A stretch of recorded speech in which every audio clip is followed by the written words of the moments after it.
Hola compañeros, hola profe. Hola, buenas noches. Buenas noches, ¿cómo están?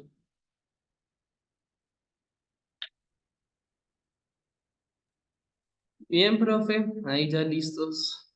Oye, bueno, espérate.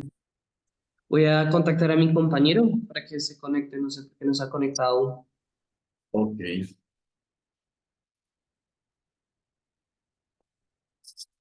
¿Cómo estás, Sara? Señora, cuéntame. Profe, estaba revisando la plataforma y todavía no me aparece el documento de recurso para hacer la exégesis, profe. No sé si ya lo había Ay, subido y no aparece o todavía no. Para que no sé si ahorita lo pueda subir ahorita ya, no, mientras déjame, yo llegan se los los pongo en el compañeros chat, más o más bien, tardecito. Ah, listo, profe, listo. porque se me pasa. Mira, ¿sí ves? ¿Sí ves? Qué cosita. Espera que estén todos conectados, Sara. Y me ¿recuerdas, porfa? Y yo en un momento se los pongo en el chat, porque mira que se me pasa. Profe, estoy hablando con mi compañero que está intentando ingresar, pero está teniendo... Ya logró. Ok.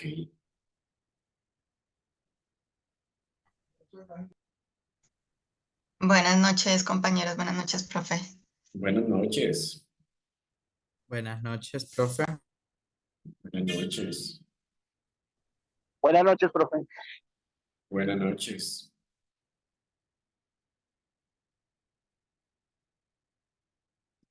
Buenas noches, profe. Buenas noches, compañeros. Buenas noches.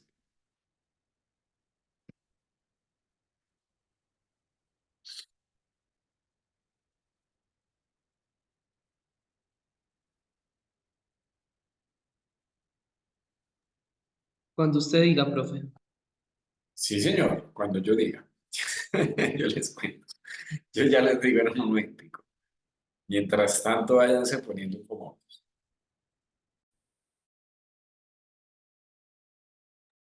Esperemos que se conecten los demás.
Estoy buscando el documento para subirles allí lo de las pautas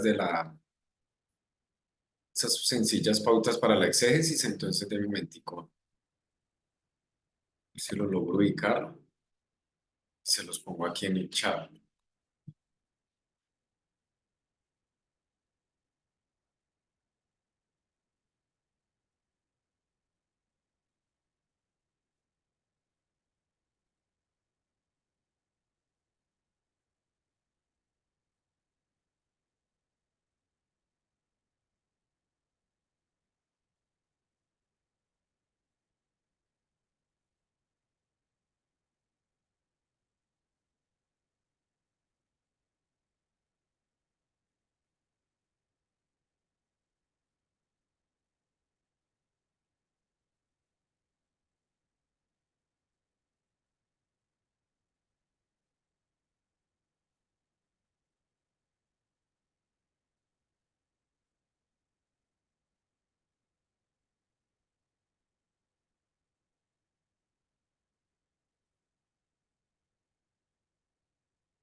Miren, ahí lo puse en el chat, ¿lo pueden ver?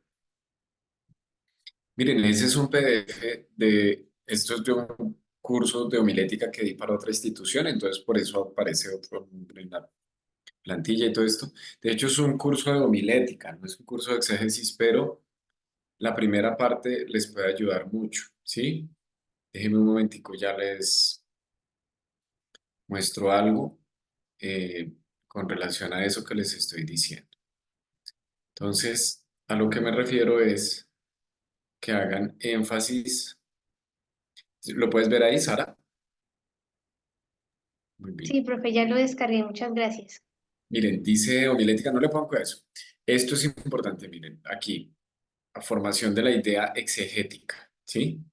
Son unas pautas para, cuando hablamos de exégesis, recuerden que estamos hablando de tratar de nosotros comprender con los recursos que tengamos a la mano, tratar de tener más claridad y comprensión con respecto a lo que el texto bíblico que yo estoy estudiando, ¿sí? Que yo estoy leyendo. Entonces, la idea exegética tiene que ver con esto. Entonces, tiene la importancia de seleccionar un pasaje y la importancia de que esto no sale de porque sí, sino que esto corresponde a lo que hemos llamado una perícopa, la cual es una unidad completa de pensamiento, donde hay una idea que tiene sentido en sí misma. Esto es muy importante, lo que les he dicho, la necesidad de estudiar el pasaje comprendiendo bien el contexto. Y en ese entender el contexto es necesario que entendamos el contexto inmediato, pero en general el contexto del libro. Por eso yo les he recomendado sobre la importancia de que ustedes puedan entender y comprender la totalidad del libro que están estudiando, ¿sí? Esto es muy importante para que lo tengan en cuenta con relación a eso. Algunas ayudas, algunos libros que pueden ser de ayuda, como los léxicos, las concordancias, los diccionarios bíblicos, los comentarios también bíblicos, los textos interlineales tanto del Antiguo como del Nuevo Testamento, y unas pautas puntuales para determinar esa idea exegética. Miren lo que yo les pongo aquí, esta notica abajo. Dice, una idea exegética no tiene que ver con aplicaciones para nosotros hoy. Bueno, eso es muy importante, ¿no? No te afanes, Dios conoce tu corazón. No, eso no es una idea exegética. La idea exegética es que usted trate de sacar qué es lo que el texto está diciendo. Es más, si usted puede orientarse por las mismas palabras que le pone el texto bíblico, es mejor. ¿De acuerdo? Porque muchas veces lo que nosotros hacemos es agregar de nuestra teología al texto. Y entonces No estaríamos sacando una idea exegética, sino una idea teológica o muchas veces una idea más homilética incluso. Esto tiene que ver con eso. Esto ya es de aquí para allá, esto ayuda un poquito para entender también el texto. Ya más adelante tiene que ver con algo del Evangelio de Marcos, que bueno, eso ya no aplica tanto para lo que ustedes están buscando. Entonces, fíjense aquí hasta la página 12 sobre cómo eh, poder extraer esa idea exegética. ¿Listo? Entonces, porque lo que buscamos es que ustedes nos digan, miren, este pasaje se trata de esto, está dividido así, así. eh, el tema central es este, ¿sí? Yo voy a ver si les busco otras pautas así sencillas que tenga, que les pueda compartir, que yo sé que eso puede ser de mucha orientación para ustedes. Bueno, igual si ustedes tienen alguna pregunta de eso, me pueden escribir. Si alguno ya va elaborando algo, si alguno ya va haciendo algo, me puede decir, profe, mire, yo voy por acá. O si tienes, o si necesita algún recurso que yo pueda tener a la mano, de pronto yo se lo puedo compartir también. Si me hago entender algún recurso, algún texto que pueda ser de apoyo, una guía que le pueda orientar también. Eh, Voy a compartirles, venga, aprovecho ya que aprovechemos la ganga, ya que estamos aquí y voy a compartirles.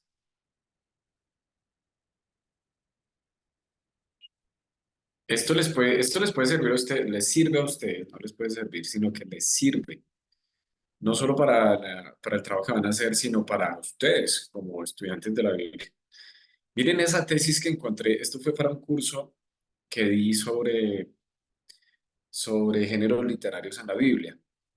Y buscando bibliografía reciente, miren esa tesis que me encontré, tan tremenda, que es reciente. Eh, miren aquí la pantalla, yo la estoy compartiendo aquí. El título de la tesis es La Biblia también es literatura. 7 propuestas de lectura del texto bíblico. Es un trabajo de grado para optar por el título de maestría en estudios literarios de la Facultad de Ciencias Humanas, el Departamento de Literatura de la Universidad Nacional. Eh, y yo revisé esta tesis y me pareció muy bien hecha, muy acertada, porque aborda el tema de uno de los acercamientos que uno hace cuando hace exégesis es determinar el género literario que está estudiando y comprender bien ese género literario. Un género literario, o más bien en una carta, uno puede encontrar varios géneros literarios. Entonces es importante que ustedes determinen cuál es el género literario de su pasaje. Es que les quería mostrar aquí algo del contenido. Igual ustedes lo pueden revisar con calma, miren. Primero hace una introducción de los géneros literarios, luego explica qué es el análisis intertextual, eso es importante que ustedes lo sepan, qué es la tematología, el análisis narrativo, la lectura realista, las parábolas, que es una cosa tremenda, y el análisis semiótico. Miren quién está haciendo esto. Es alguien que está optando por el título de maestría en estudios literarios de la Universidad Nacional. O sea, no es un teólogo, no es un biblista, no es un religioso, no. ¿Por qué? Porque la Biblia tiene un fuerte componente literario. La exégesis es el acercamiento científico que nosotros hacemos al texto. Y en ese acercamiento científico, cuando uno hace exégesis, se tiene que valer de elementos literarios, lingüísticos y gramaticales. Bueno, eso es muy importante. El otro componente científico, cuando uno hace exégesis del texto, tiene que ver con hacer un acercamiento a elementos más sociohistóricos. De ahí la importancia de comprender el contexto social, histórico, político, económico del texto. ¿Sí?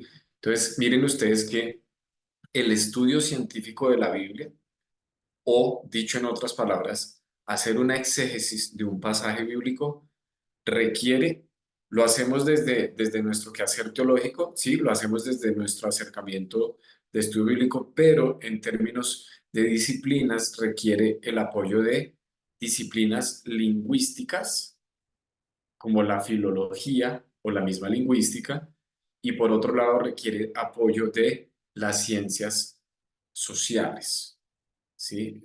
Más específicamente de la historia y todo lo que compete a la historia como tal. Eso es un estudio científico exegético del texto.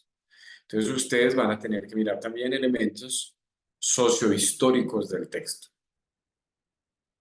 ¿Estamos? Recuerden que lo que nos interesa en esa exégesis, lo que buscamos otra vez, no es una predicación que usted va a hacer este domingo, porque la predicación que uno hace es una cuestión más homilética, es una cuestión más aplicativa, es una cuestión más para la iglesia, es una cuestión más para el día a día.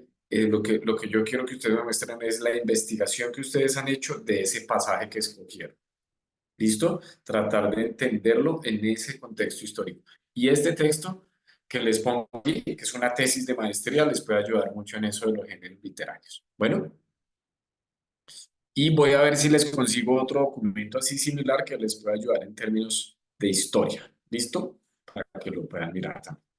¿Estamos? Estamos, profe.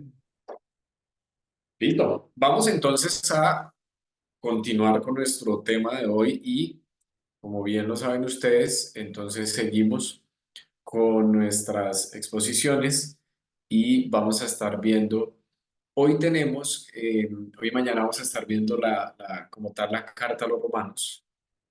Y vamos a estar hablando también de un tema que es muy propio de los romanos, de la carta a los romanos, que es la cuestión de la justificación o la justicia y la salvación en Pablo. Pero primero vamos a ver y a escuchar con respecto a la carta y quienes están a cargo hoy de la presentación son Lorenzo Cortés y Eduardo Hernández. Entonces pueden continuar. Listo, profe. Ya voy a compartir pantalla. Ok, ¿Pueden ver? sí, Sí. Ay, exacto. Si me deja esto, no me deja. No me deja compartir de forma de pantalla completa, entonces, pues, perdón, toco así. Si quieres, dale en las flechitas que están abajo, a mano derecha abajo, que aparecen como dos flechitas así. Ah, ya, gracias. Bueno, Ah, compañero Edward. Buenas noches, ¿cómo estamos, compañeros? Bueno, entonces buenas bueno, vamos a hablar un poco sobre la información general de la epístola a los romanos. ¿La puedes pasar, por favor? Listo, yo tengo una pregunta para todos ustedes. ¿Sí? Entonces, ¿esta epístola es protopaulina o deuteropaulina? ¿Alguien que quiera opinar rápidamente? ¿O los elijo? espera a ver si alguien dice. Sí, sí, por eso. Esa es proto, compañero. Protopaulina. Listo. Sí. Algunos de acuerdo, otros que se oponen. ¿Todos estamos de acuerdo? Bien, listo. Entonces, muchísimas gracias. Vamos a continuar y vamos a ir resolviendo esta pregunta. La tradición atribuye a la autoría de la epístola a los romanos al apóstol Pablo, ¿sí?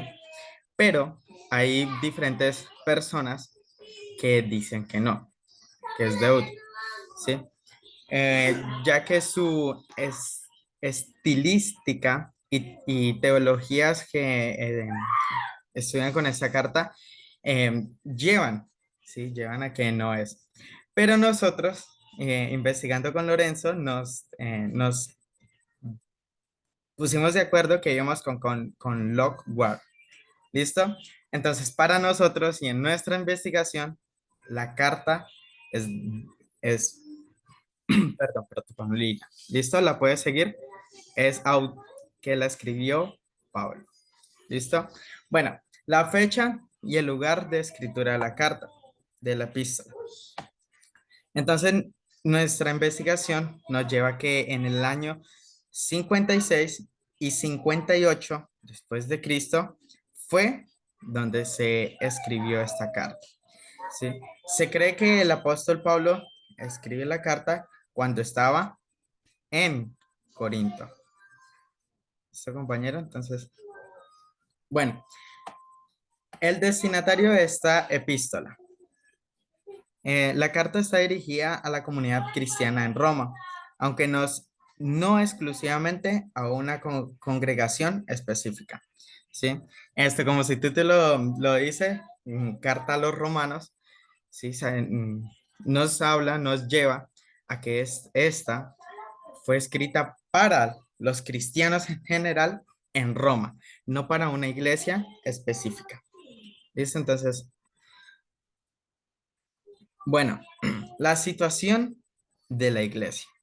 Dentro de la iglesia de Roma, en los comienzos del cristianismo, estaba marcada por peleas y divisiones internas. Esto debido a dos factores. Algunas comunidades se identificaban más estrechamente con ciertos líderes o enseñanzas religiosas, los que llevaba a las disputas internas. Bueno, esta primera parte la podemos ver en que habían grupos o líderes, personas que decían que tenía que ser así como la tradición o como se venía haciendo, eh, em, como se tenía en ese momento y se tenía que cumplir, ¿sí? Entonces eran muy radicales en el momento de enseñar, de mostrar cómo se tenían que comportar las personas a seguir a Jesús, ¿sí? Y el otro punto es la diversidad étnica y cultural dentro de la iglesia romana también contribuyó a tensiones y divisiones dentro de la iglesia romana. Bueno, esto miramos, leyendo esto nos dimos cuenta que muy probablemente habían grupos judíos y grupos, dice gentiles, entonces personas como los griegos, ¿sí? Y ya nos dimos cuenta, precisamente Lorenzo habló sobre la iglesia, el mundo judío, sí, y el mundo griego lo leyó, ¿sí? Entonces esto nos llamó muchísimo la atención y lo discutíamos y decíamos eso, ¿sí? Que los griegos tenían mucho pensamiento sobre la razón, sobre todo eso, y eran como que todo lo que tú puedas hacer como tú lo quieras hacer está bien. Sí, pero vemos que los judíos son un poco más estrictos, que no pueden comer esto, que no deben que hacer lo otro. Entonces esto hacía que chocaran un poco estos dos estas dos grupos, ¿sí? Y hacían que hubieran tensiones y se formaban las peleas. Entonces Pablo vio eso, sí, vio esto y tomó la decisión de escribirla y enviar esta carta. Entonces vamos más adelante, por favor. ¿Por qué Pablo escribió esta epístola? Bueno, primero que todo, Pablo quería ir a visitar a Roma. Sí, uno de sus pensados de escribir esta carta era como que preparar el camino para que los creyentes de este lugar supieran, se dieran cuenta de que Pablo quería ir allá, ¿sí? Para fortalecer la fe de los creyentes en este lugar. Listo. También aprovechó la oportunidad para abordar cuestiones teológicas importantes del momento y clarificar la relación entre ley y Cristo. Esto es lo que les estaba diciendo anteriormente, ¿sí? Los judíos y entre los gentiles no convivían muy bien y chocaban un poco, ¿sí? No, que se tiene que hacer así, tal y como lo dice la ley, que no, que Cristo vino a hacerlo diferente, a traer cosas nuevas y diferentes, ¿sí? Entonces, habían esos roces, ¿sí? Entonces, lo que quería Pablo era traer algo que pausara, que detuviera y dejar algo más claro, ¿sí?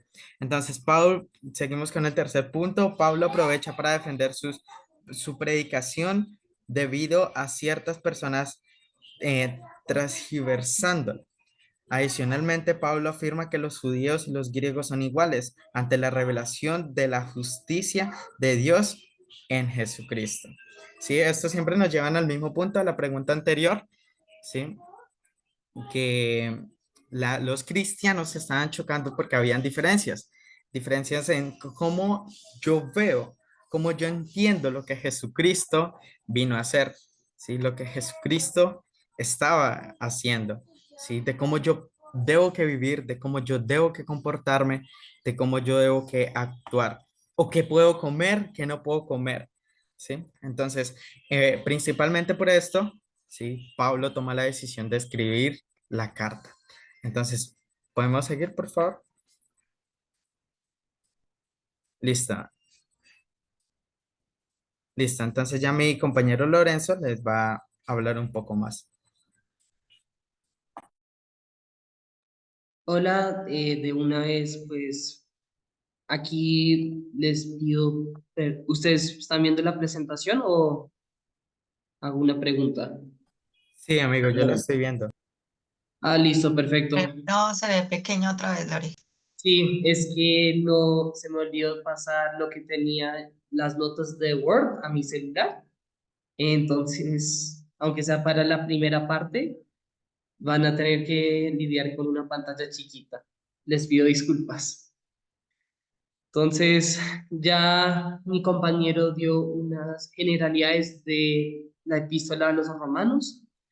Aquí vamos a hablar del mensaje principal o tema fundamental y la estructura como tal de este libro. Pues aquí más o menos cómo está organizado la presentación y vamos a hablar pues cuál es el tema fundamental.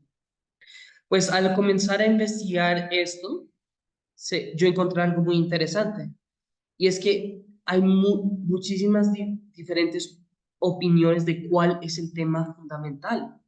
Todos estos nombres que ustedes ven abajo son de padres de la iglesia temprana o personas que están muy involucradas en la reforma. Casi todos estos tenían sus opiniones acerca de cuál era el tema fundamental de Romanos. Orígenes y el Crisóstomo, digamos, ellos no intentaron decir este es el tema fundamental, sino que se mantuvieron en las generalidades. Ya después el Ambrosiaster, justo después de ellos, pues comenzó ahí a ver cómo, listo, vamos a hablar del tema fundamental. Para él, el tema fundamental era apartar a los judíos y indirectamente a los gentiles de la ley y dejarlos en la sola fe en Cristo. Y ya digamos después, esto está en orden, digamos, como cronológico, digamos, Agustín, él también era como los que no querían intentar hablar de eso, solo habló de los primeros 7 versículos, pero después, en una parte más tardía de su vida, escribió que el tema fundamental como tal de la epístola de los romanos es la pura gracia de Dios. Y ya íbamos con Pelagio, Teudo, ahí tuve un typo, perdón, ya con Pelagio y Teodoreto de Ciro e incluso Erasmo de Rotterdam, ellos tienen más o menos una idea como muy parecida entre ellos, y es que la idea fundamental de la epístola de los romanos es que Pablo muestra a los judíos y a los gentiles que ninguno de ellos merece la salvación por su propia justicia. Y el apóstol Pablo hace que ellos vean que son iguales, ya que ellos obtienen la salvación de la misma manera y que ellos, ya sean judíos o griegos, necesitan esa salvación. Y ya acá vamos a hablar de, pues, cuál es el tema fundamental. Yo aquí me gustó la opinión del autor, se llama, de una vez, se llama Romano Pella, es italiano, Y como lo dice acá, para él el tema fundamental se encuentra en Romanos 1, 16 al 17, que dice, porque no me avergüenzo del Evangelio, porque es poder de Dios para salvación a todo aquel que cree, el judío primeramente y también al griego.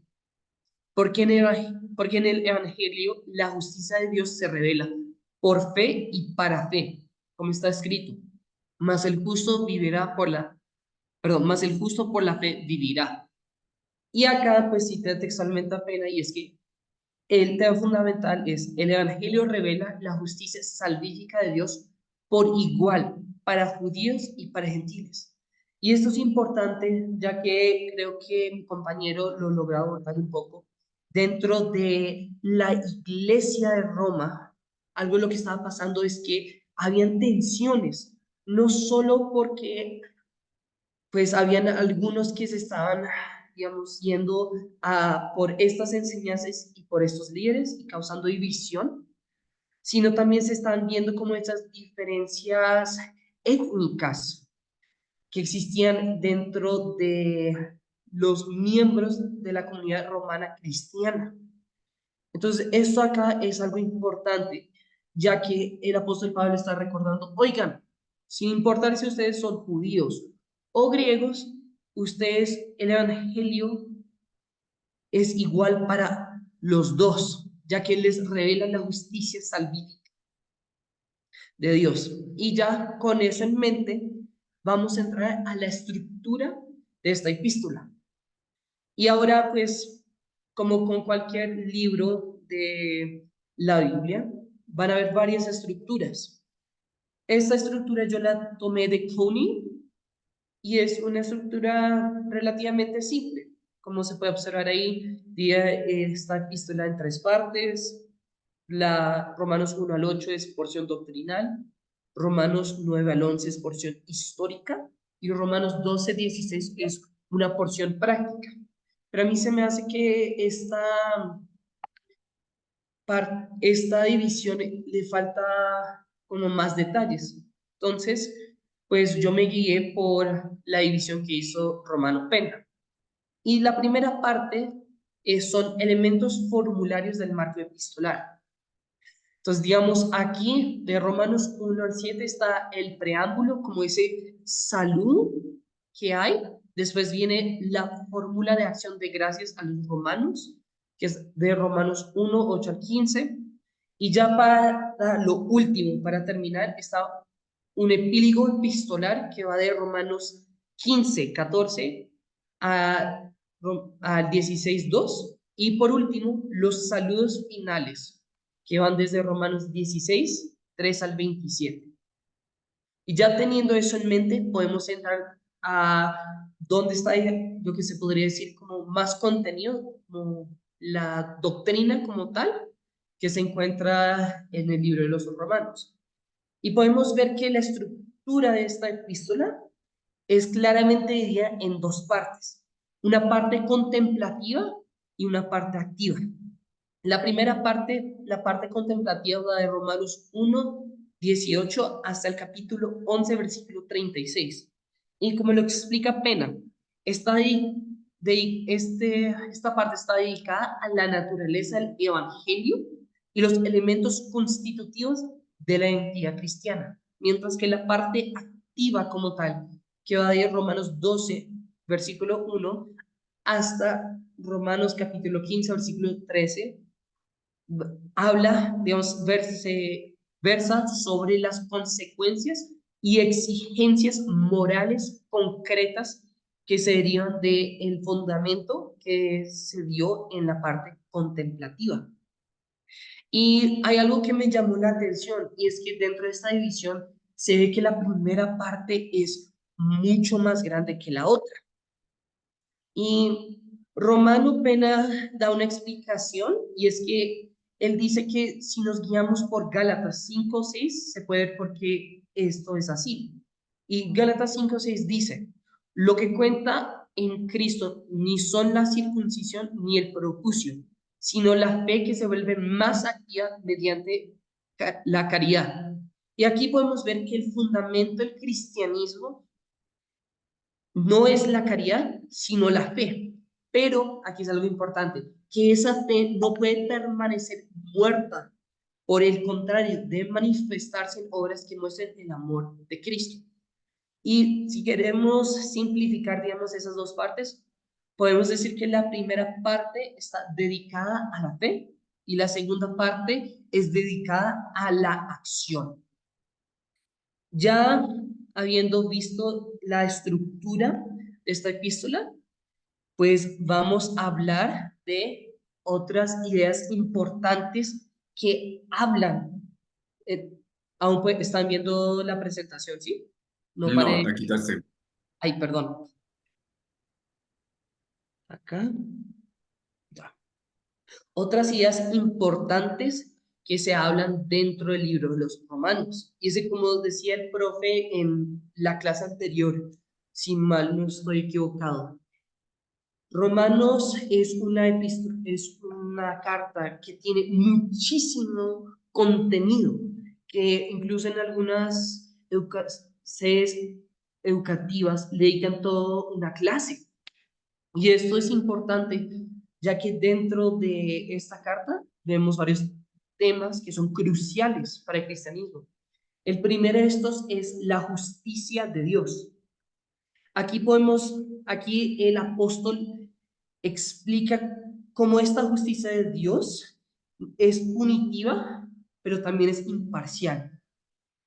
Y también habla de cómo las exigencias y lo que se hace dentro de la ley, y dentro de eso también incluye la circuncisión, no es suficiente para llegar a esa justificación necesaria para Dios. Y ya teniendo eso en mente, viene la justicia de Dios previamente anunciada y sus implicaciones. Ahí podemos, dentro de esta parte en específica, el apóstol habla de cómo la justicia de Dios está conectada con la sangre de Cristo, ya que ahí comienza a explicarnos cómo es solo por medio de Cristo que podemos ser justificados. También habla cómo la justicia de Dios está conectada con la fe y nos da como un ejemplo de fe, y esa es la fe de Abraham. Y la compara, digamos, y empieza a ser como, nos dice, esto es un ejemplo de la fe que debe tener el creyente. Y ya después nos hace una cosa importante, y es que nos dice nosotros que el fundamento de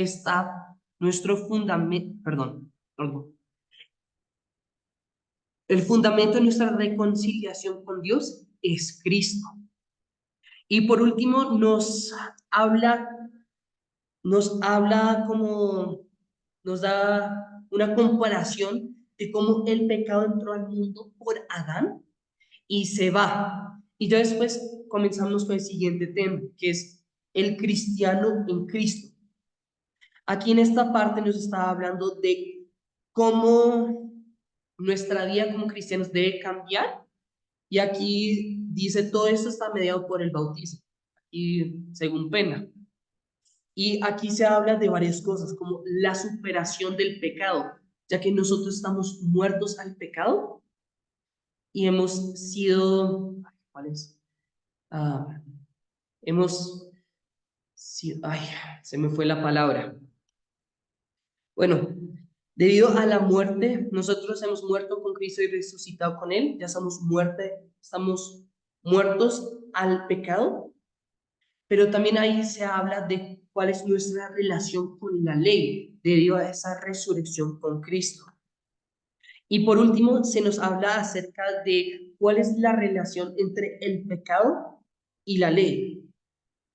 Y también se nos habla de el cristianismo, cómo el cristiano ya es hijo adoptivo de Dios y cuáles son las implicaciones escatológicas. El Evangelio e Israel.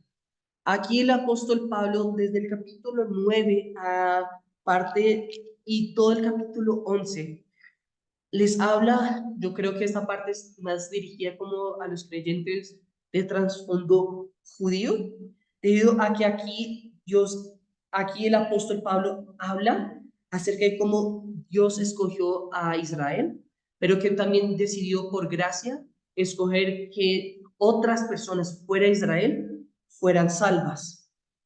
También les dice de manera clara que la gracia de Dios se ha revelado definitivamente en Cristo y no en la ley. Y por último, también les habla acerca de la fidelidad de Dios a su pueblo, que es Israel. Y ya la última parte comienza de Romanos 12. Y aquí es la ética cristiana.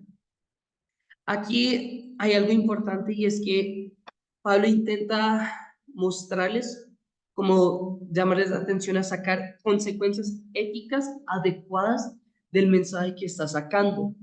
Aquí, si ustedes abren sus Biblias, se puede ver que les dice varias consecuencias, digamos, que el amor sea sin fingimiento, aborrecer lo malo y seguir lo bueno, o bendecid a los que os persigan, bendecid y no maldigáis, gozaos con los que se gozan y llorad con los que lloran. Y hay muchas más como llamados a la acción de una parte ética basados en el mensaje del evangelio. Y ya por último, se habla de la relación de los débiles y de los fuertes. Aquí, por lo leído y estudiado, está hablando de fe. Como hay algunos que están menos como enraizados en su fe y creían, digamos, que el seguir las reglas kosher les ayudaba, pues sí, esos eran débiles. Y que los fuertes que entendían que no tenían que hacer eso, pues que los dejaran, que no estuvieran peleándose unos con los otros, sino que pudieran estar en armonía y en amor, como lo enseñaba Jesús. Estas son solo unas ideas importantes que se mencionan en la epístola y pues que en este momento no voy a abordar más a fondo porque yo creo que esto sería toda otra exposición donde comenzar a hacer eso. Ya con eso pues concluimos nuestra exposición. Aquí están las referencias y hay otra diapositiva que no me cupo. Y esta. Espera, déjame ver la referencia. Sí, señor.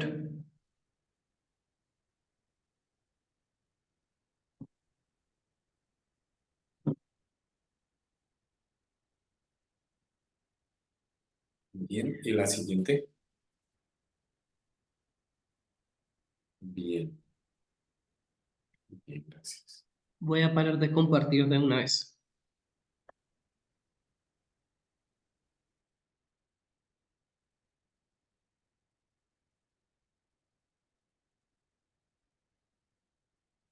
Muy bien. Muy bien, gracias, Eduardo y Lorenzo, con respecto a su presentación. Muchas gracias. ¿Tienen algún comentario o alguna pregunta los demás compañeros con relación a no solo a la presentación, sino también con respecto a la carta, algo que les llame la atención, algo que les parezca interesante? María José. Sí, profe, yo tengo una pregunta. Ujú. No sé si no alcancé a escucharlos, pero hablaron sobre las posiciones, sobre el tema central o fundamental de la carta y los diferentes autores que hablaban sobre cuál puede ser el tema central. Al final de los autores dijeron que me iban a decir cuál era el tema principal que ustedes pensaban que era. ¿Podrían recordármelo para anotarlo?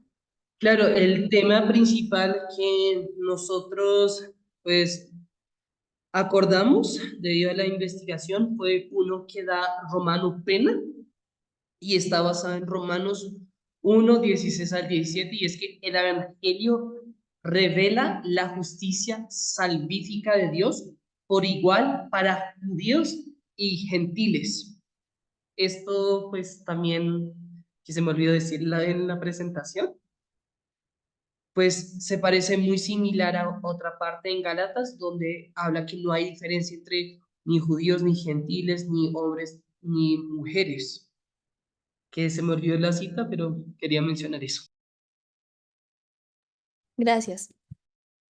Sí, digamos que hay muchos o hay varios autores que centran o dicen que ese puede ser el centro o una clave de interpretación de la carta de Pablo a los romanos. De hecho, son los versículos que va a predicar, el estudio que va a hacer Lorenzo, ¿cierto? Si no estoy mal. Sí, si mal no me acuerdo, creo que sí. Esos son los dos, entonces me quedo perfectamente para ya ir haciéndolo. Claro. Fue uno de los versículos centrales en el estudio de Lutero, por ejemplo. Lutero, eh, una de las, una de las causas que lleva a Lutero a tomar la decisión de lo que él hizo, eh, que tuvo que ver precisamente con cómo entendía su fe y cómo entendía el, el ser cristiano o el seguir a Jesús en medio de su angustia, en medio de su desesperación. Una de las cosas que a Lutero le desesperaba mucho y le angustiaba mucho era cómo lidiar con la justicia, y cómo verse o sentirse o creerse justo delante de Dios siendo tan pecador, ¿sí? Digamos que Lutero tenía una gran angustia existencial y tenía también una gran angustia y dudas sobre su fe. Pensar eso en términos históricos, estamos hablando de Lutero, estamos hablando de la Carta a los Romanos. Pensar eso en términos históricos es interesante, pero hagamos el ejercicio de ponernos un poco en el lugar de Lutero. Y uno puede preguntar, a veces uno no le pasa lo mismo también, a veces uno no se siente muy pecador delante de Dios, a veces uno no se siente muy mal delante de Dios, a veces uno no siente angustia también existencial y angustia de fe, de vida, decir, pero ¿cómo? Si yo hice, si yo he hecho, si yo vivo de tal manera, si yo... em, la angustia existencial no es algo que ocurre solamente a personas que están desesperadas o que no tienen un propósito en la vida. Hay cristianos que también se han suicidado. Hay pastores que se han suicidado. Y eso tiene que ver con esa angustia, tendrá que ver con muchos otros factores, obviamente, pero ese elemento de esa pregunta que hacía Lutero, y donde él se sentía pecador y se sentía pecador. Y yo no sé si ustedes han visto las películas de Lutero, no sé si han visto alguna. En esas películas se muestra cómo Lutero tenía como un tutor o un mentor, que le orientaba a él, y que Lutero iba de él y le decía, mira, es que acabé de pecar y hice esto, hice esto, hice esto. ¿Qué hago? Y él le decía, no, pues ponía como una penitencia, ¿no? Y le decía, lee tantas veces el texto, haz tantas oraciones, haz aquello, haz lo otro. Y él iba y lo hacía y seguía con esa angustia existencial y volvía otra vez donde el mentor de él y le decía, ya hice eso, ya qué sé yo, ya recé 20 Padres Nuestros, ya hice tanto, pero me sigo sintiendo pecador y me sigo sintiendo. Eso, entre otras cosas, la lectura de los romanos, cuando y no solamente es una cuestión existencial, es una cuestión también académica. que Lutero pues luego comienza a estudiar teología y en el estudio que él hacía precisamente de la Carta a los Romanos, como estudiante, es que se encuentra con esto, que eh, ha mencionado Lorenzo, siguiendo al autor que ellos citaron como lo central en su lectura de la carta a los romanos. Y es la expresión de, porque en el Evangelio la justicia de Dios se revela por fe y para fe, como está escrito, pero el justo por la fe vivirá. Mas el justo por la fe vivirá. Que hasta el día de hoy ese es el versículo eslogan o el versículo lema de la iglesia luterana, por ejemplo. Usted puede buscar la iglesia luterana aquí en Colombia, ahí IELCO, y usted va a mirar que en el eslogan de ellos está el justo por la fe vivirá. Eso es eslogan hasta hoy en la iglesia luterana. Haciendo alusión a eso. Y eso va a ser precisamente una de las formas de interpretar Romanos. Entonces va a tener que ver con cómo se entiende varios de los temas que ellos mencionaron allí, cómo se entiende la justicia y cómo se entiende la fe, cómo se entienden las obras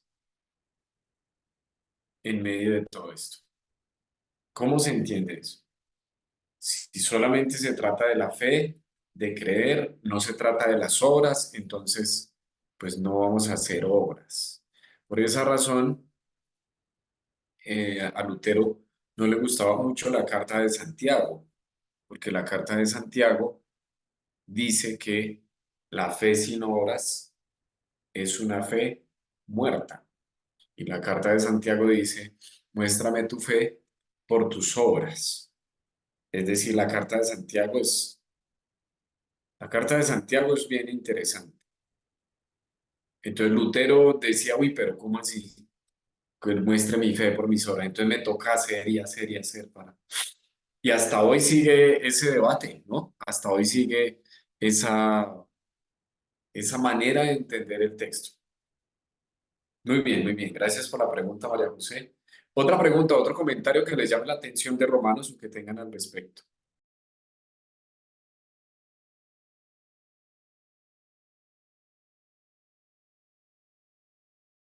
Sara. Sí, profe, yo creo que Romanos está como tan organizado, tan estructurado, tan elaboradísimo, que a veces uno, o por lo menos yo digo, esto no parece una carta, parece es como un libro, porque está tan bien estructurado y aborda temas tan profundos que uno dice, wow, como es muy diferente a las demás, por lo menos yo lo percibo así. Digamos, otras llegan a ser más prácticas, más personales, dile a tales personas que pasó esto y esto, o los saludo, o así por el estilo.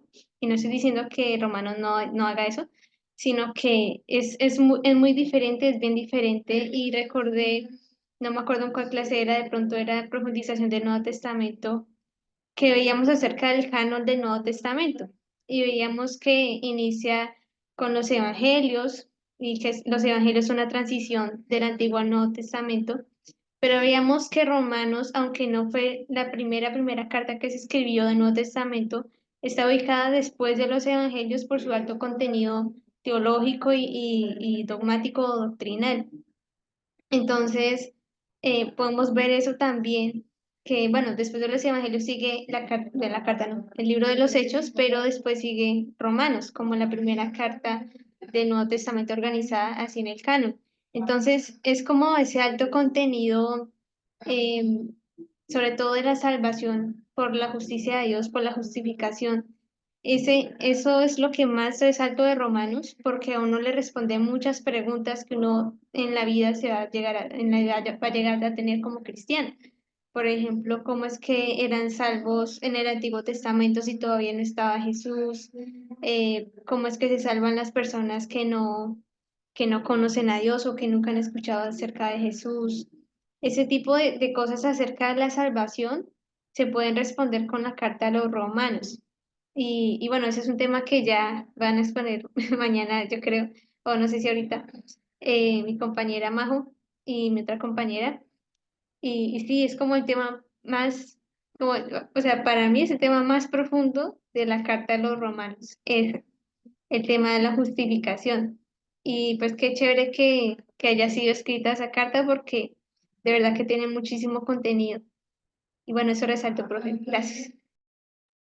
Muy de acuerdo contigo, Sara, muy de acuerdo en lo que dices que tal vez por eso algunos dicen que tiene más, más como una epístola larga. Y así la presentó Lorenzo y Edward, ¿no? Más que una epístola. Em, Porque si uno mira, no, es muy denso para hacer una carta. Es como, como el podcast más largo que envió Pablo. Y que entonces muchos pondrían a 100 a escuchar en dos, ¿no? Así como muy rápido, porque tiene mucho contenido. Y tiene harto contenido teológico. Entonces lo que dices es muy cierto. Es la carta más extensa de todas. Eh, y, y sin embargo, también a pesar de tener un fuerte contenido teológico, siempre me parece importante que ustedes no pierdan de vista que se dirigía a personas del primer siglo ubicadas en un contexto histórico puntual. No se dirigía a teólogos, ¿cierto? Si bien Lorenzo mencionó a algunos allí, mencionó a Agustín, mencionó a Pelagio, mencionó a Ambrosio, bueno, no Ambrosio, sino uno de los textos que le atribuye, mencionó a Lutero, mencionó a Erasmo de Rotterdam. Yo no sé si ustedes saben quién es Erasmo de Rotterdam, pero Erasmo de Rotterdam fue uno de los grandes humanistas del siglo XVI, que, que precisamente fue contemporáneo con Lutero. No sé si ustedes tuvieron que leer en el colegio un libro que se llamaba Elogio a la locura. ¿Alguien lo escuchó por ahí? El Elogio a la locura, lo tuvo que leer. Eso lo escribió Erasmo de Rotterdam, precisamente. Y considera uno de los padres del humanismo. Se llegó a cruzar cartas con Martín Lutero. Eh, Tuve la oportunidad de visitar la tumba de él en Suiza, por allá en el año 2012, era uno de Rotterdam. Y él también, obviamente, se fijó en la carta a los romanos. Es decir, a pesar de que es un texto que tiene un alto contenido teológico, doctrinal, yo diría también filosófico, porque allí hay unos elementos muy interesantes de filosofía moral, del bien y el mal, en otras palabras. De cómo entender lo bueno, bueno, creo que lo mencionó el último Lorenzo, algo de la ética también, a partir del capítulo 12, creo que lo pusiste a 102, creo, si no me equivoco. Es una cuestión, es decir, Romanos tiene unos elementos de ética fuertes. Entonces, pero a pesar de todo eso, cuando estudiemos la Biblia y cuando leamos, no olvidemos que es un documento dirigido a personas del primer siglo, mayormente personas pobres,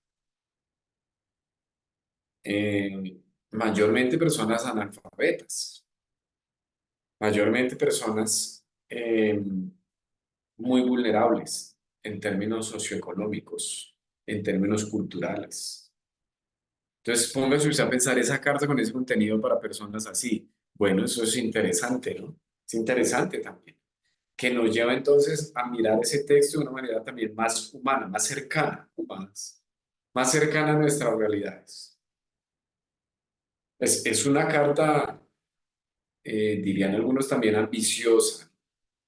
Miren el título, a los romanos. Está hablando de nada más y nada menos.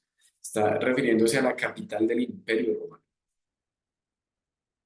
Es una cosa tremenda, ¿no? Es como si se mandara una carta hoy, qué sé yo, al Capitolio allá en Washington, qué sé yo, una cosa así muy importante, de mucho poder también. Porque recordemos que Pablo, y eso está en el libro de Hechos, recuerden que para entender mucho el contexto histórico de las cartas de Pablo, tenemos que ir al libro de Hechos, ¿cierto? Eso es muy importante. Entonces, el libro de Hechos nos cuenta precisamente esas hazañas, si me permiten el término, de Pablo en este proceso y, y Pablo tenía una meta, eso aparece en el libro de Hechos, si yo no me equivoco, en el capítulo 19, por ahí debe estar, donde dice que tenía una meta y él tenía el deseo de visitar Roma, precisamente. Roma y España hacían parte como de la meta evangelizadora de Pablo, si se me permite esa expresión. Roma y España. Creo que de hecho el último capítulo termina hablando de España. ¿Sí? Entonces, miren ustedes que estamos hablando recuerden de dónde comienza el Evangelio. El Evangelio comienza en, en Nazaret. El Evangelio comienza en un lugar que nadie conoce, que no es nada importante, que es un lugar de la periferia, pero el Evangelio comienza a extenderse y en Pablo está ese anhelo de visitar Roma. Y en ese sentido, vemos que entonces Pablo ya se va un poquito más para el occidente. Recordemos que el Imperio Romano está dividido en Oriente y en Occidente, ¿sí? En Oriente se habla el griego, en Occidente se habla el latín. Eso quiere decir que entonces, y recordemos el tema de la ciudadanía de Pablo, ¿no? Recuerden que ustedes lo leyeron, ¿no? Pablo era de Tarso, pero ese nombre de precisamente Saulo y Pablo muestra el doble origen de Pablo en términos hebreos, en términos judíos, ¿cierto? Saulo, Saúl, Shaul, un nombre hebreo, y Paulos, un nombre latino. Muy probablemente Pablo sabía también latín, muy probablemente. No sería, no sería loco pensar eso. Estamos ante una persona que podía saber pues, hebreo, griego y también latín. Y recuerden que él quería ir a España. Quién sabe si tenía también pues algunos visos por ahí de esas lenguas romances. Pero a lo que voy con esto es que Romanos es una carta tremenda, es un libro tremendo que es súper ambicioso, pero que se dirige allá a una comunidad o unas comunidades, como dijo Eduardo también en su presentación, cristianas, que están nada más y nada menos en la capital del Imperio Romano, eh, que estaba mayormente, como bien lo dijeron ustedes, compuesta tanto por judíos como por gentiles. No se reunían en un templo súper lujoso donde estaba la iglesia, sino muy seguramente se congregaban en casas. Muy probablemente eran grupos pequeños que se reunían en casas y como bien lo dijeron ustedes también, la mayor cantidad de personas probablemente eran de muchas partes, ¿no? Eran extranjeros. Muy probablemente la mayoría de esos primeros cristianos no contaban o no tenían una, no contaban con esto, con la ciudadanía romana. En ese sentido, entonces, muy probablemente varios de ellos eran pobres, varios de ellos serían también esclavos. Eh, y entonces a mí me parece muy interesante leer también en esa clave el texto de los Romanos. Y eso nos hace quitarle un poco el componente filosófico, metafísico a Romanos y aterrizarlo a realidades más concretas, ¿no? A unas realidades más concretas. Muy bien, otro comentario, pregunta con relación a Romanos.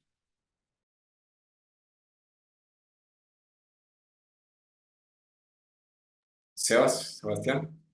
Sí, profe, a mí, pues me pasaba algo con Romanos y era que le tenía un poco, digámoslo así, de miedo eh, en el sentido como doctrinal, porque lo que uno le dicen hoy en día es pilas porque Romanos es de cuidado, usted tiene que saberlo leer porque habla de predestinación, habla del pueblo de Israel, de muchas cosas que yo creo que por cómo se da la doctrina hoy en día en nuestro contexto, sí tiende a asustar mucho a la gente y como, pues sí hay que tener cierta responsabilidad, obviamente, al hacer una lectura bíblica, pero cuando uno realmente se acerca al texto de forma responsable, también ve la sencillez de Pablo en medio de toda esa profundidad y de lo que uno mismo se genera como dificultad hoy en día a la hora de interpretar y entender.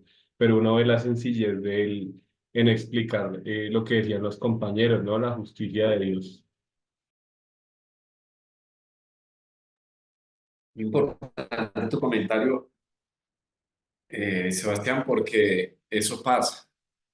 Y pasa porque nos dicen eso, nos dicen Romanos es una carta doctrinal. Y entonces, si la persona que dice eso o quien lo va a leer le gusta todo este tema que la predestinación, que no sé qué más, qué tal, entonces así va a leer Romanos, capítulos como el capítulo 8 de Romanos. Em, y otro que entonces no, que dice que se pierde la salvación y no sé qué más, entonces así va a leer el texto a los romanos. Pero recuerden ustedes eh, que eso no es lechecita. Pero recuerden ustedes que el texto, o sea, eh, me parece muy importante tu comentario, Sebastián, y que ustedes lo aprendan. Esas son las ideas que nosotros nos tenemos que sacar de la cabeza cuando vamos a hacer exégesis. Porque esas lecturas teológicas así densas, las vienen de otro tiempo, vienen, qué sé yo, del siglo XVIII, pueden ubicar esas lecturas.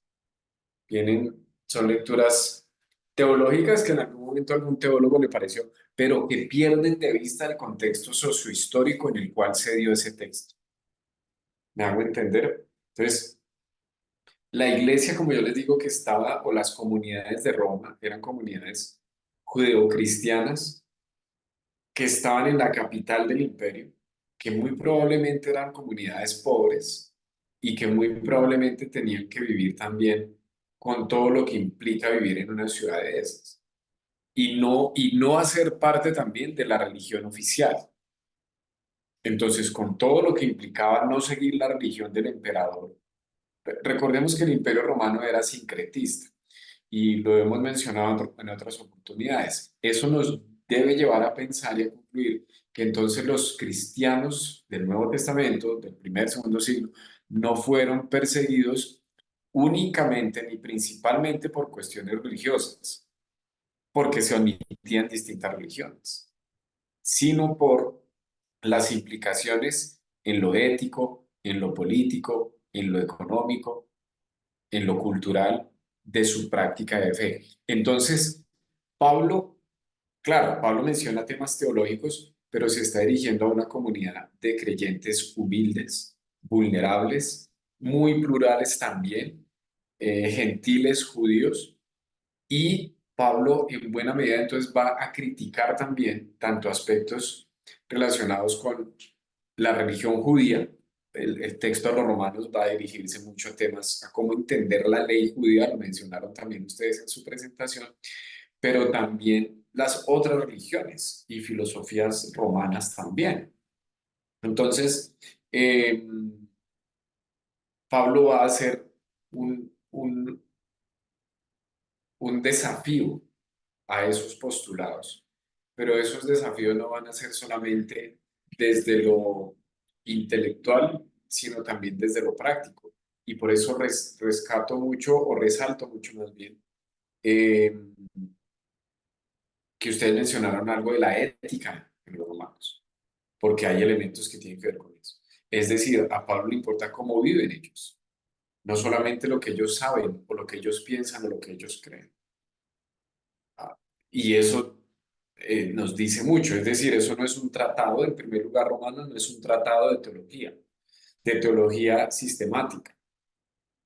Es un documento contextual que se dirige a unas comunidades que tienen unas necesidades, unas problemáticas puntuales. Por tanto, vamos a encontrar denuncias políticas también al Imperio Romano, denuncias en cómo se concibe la vida en ese tiempo, en los valores de ese tiempo, en las creencias de ese tiempo, en las injusticias de ese tiempo y cómo lo viven no solo romanos, sino también judíos. Y entonces, en ese sentido, eh, Pablo va a dirigirse, recordémoslo, la mayoría de los primeros cristianos eran judíos, entonces aquí en Romanos también va a ser una relectura del judaísmo, pero recordemos también la exposición de Lorenzo, la lectura que tuvimos sin dejar de ser judío, ¿no? Pablo lo hace dentro del judaísmo y siendo judío. Pablo no deja de ser judío. Eso es muy importante que lo tengamos presente. Eso lo que hace, lo podemos decir en términos de que él hace una relectura de esa realidad a partir del hecho Cristo. Muy bien, otro comentario, pregunta.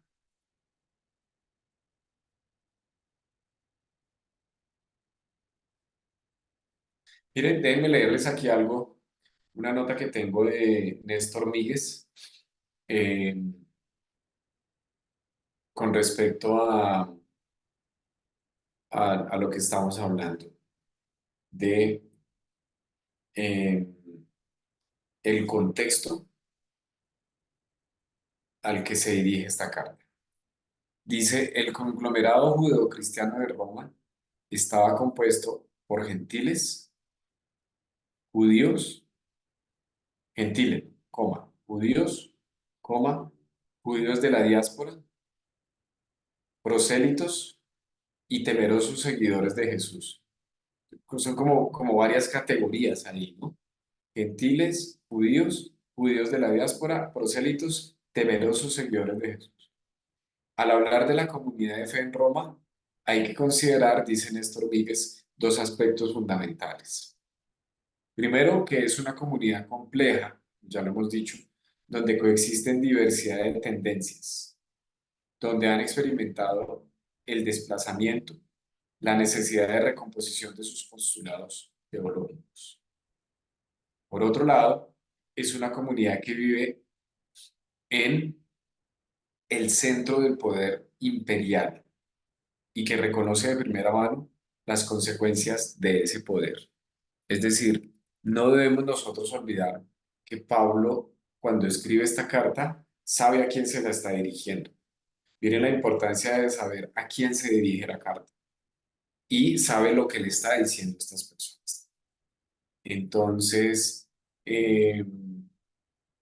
¿por qué? Porque eso puede tener implicaciones para el que lea eso en su contexto. ¿Sí? Permítame poner un ejemplo.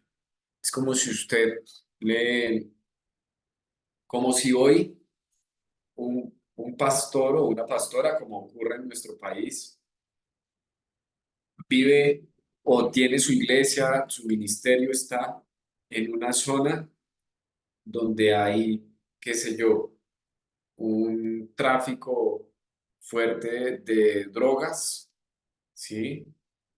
De armas, donde reclutan jóvenes a los grupos armados, pero que es del día a día y que se vive ahí, que se vive, no que se ve por noticias o por las redes, sino que se vive ahí, en la cuadra, en el barrio.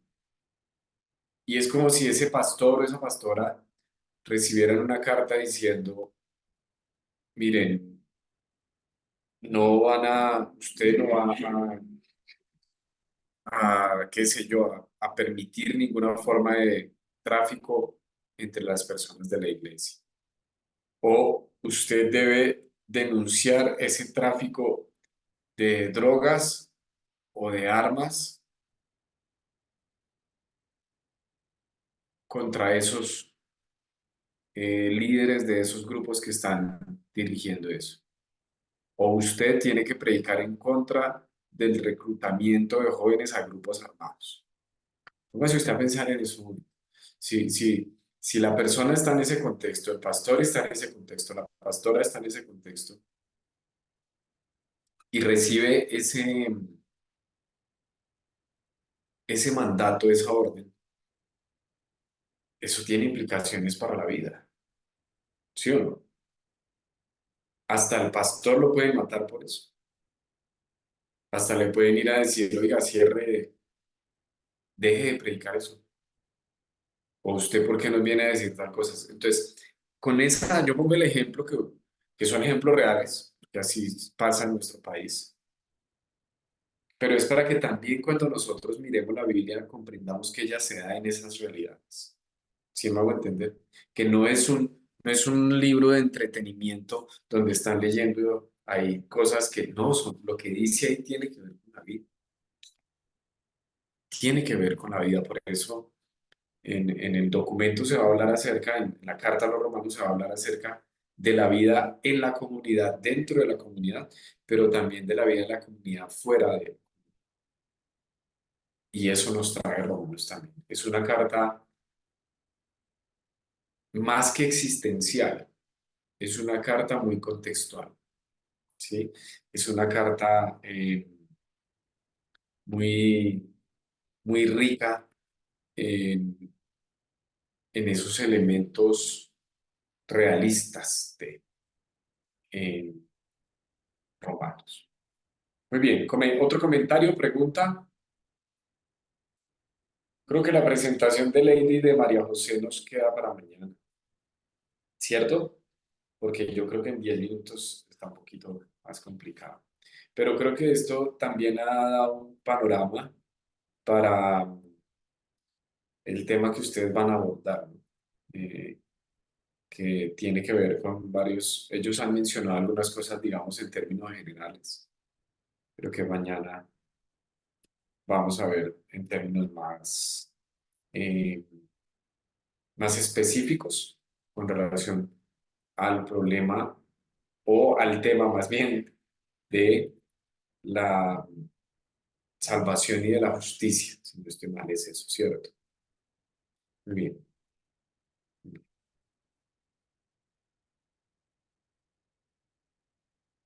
Muy bien, ¿tienen alguna otra pregunta o comentario? ¿Han leído la carta a los romanos? Les recomiendo que la lean. Sí, señor. Les recomiendo que la lean, ojalá varias veces, ojalá toda, eh, para poder entender mejor el texto y que busquen buenos bosquejos también de cómo organizar y cómo dividir esa carta a los romanos. Muy bien, Lorenzo y Edward. Edward está por ahí todavía, sí. ¿Tienen algo más para comentar ustedes? Antes de, ahí les recomiendo, es que estaba buscando aquí en la bibliografía un texto, lo escribió Elsa Tames. Elsa Tames es una biblista y una teóloga de aquí en Latinoamérica. Y ella escribió un texto que se llama La justificación por la fe en Romanos, en contra de toda condena. Y dice la justificación por la fe es de los excluidos. Si no estoy mal, ese es un texto por allá del 91. Si no estoy mal, ese texto tuvo que ver con su tesis de doctorado, donde ella hizo su doctorado en teología.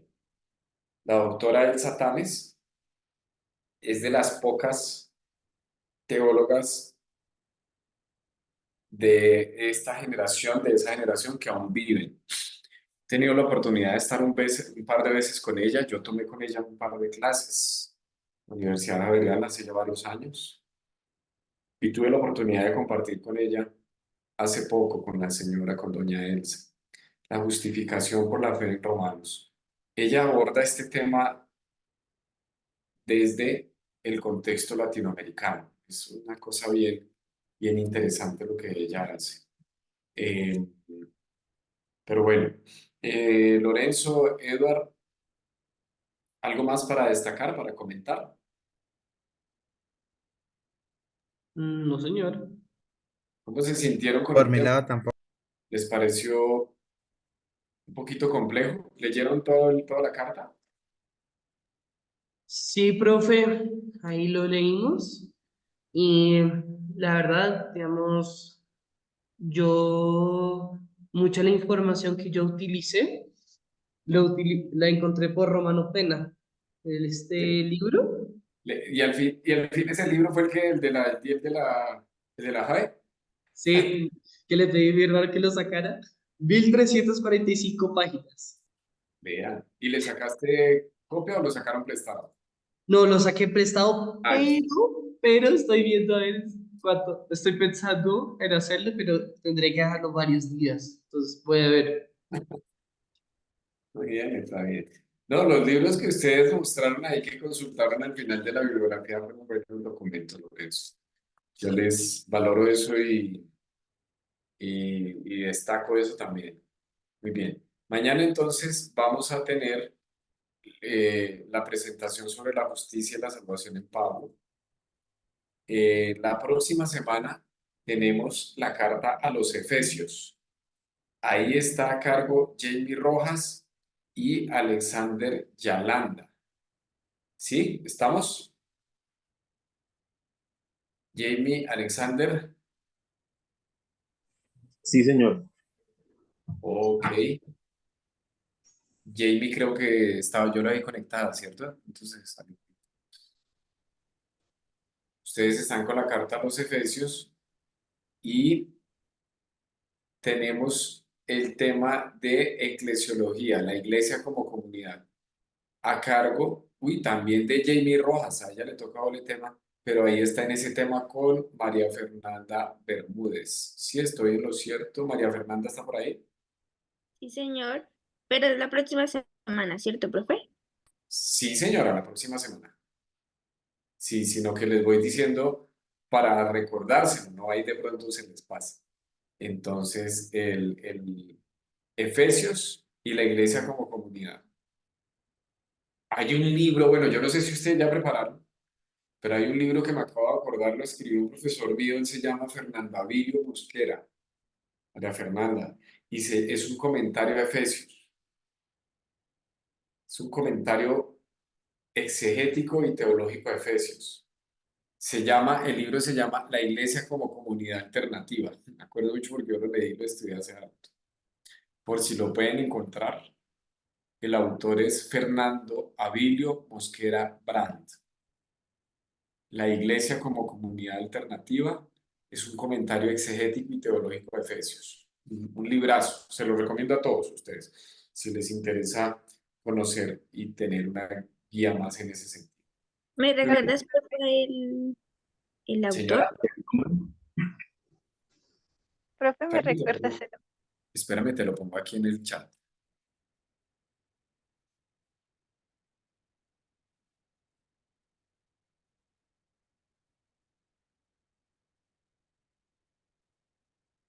Ese es el título del libro y el autor es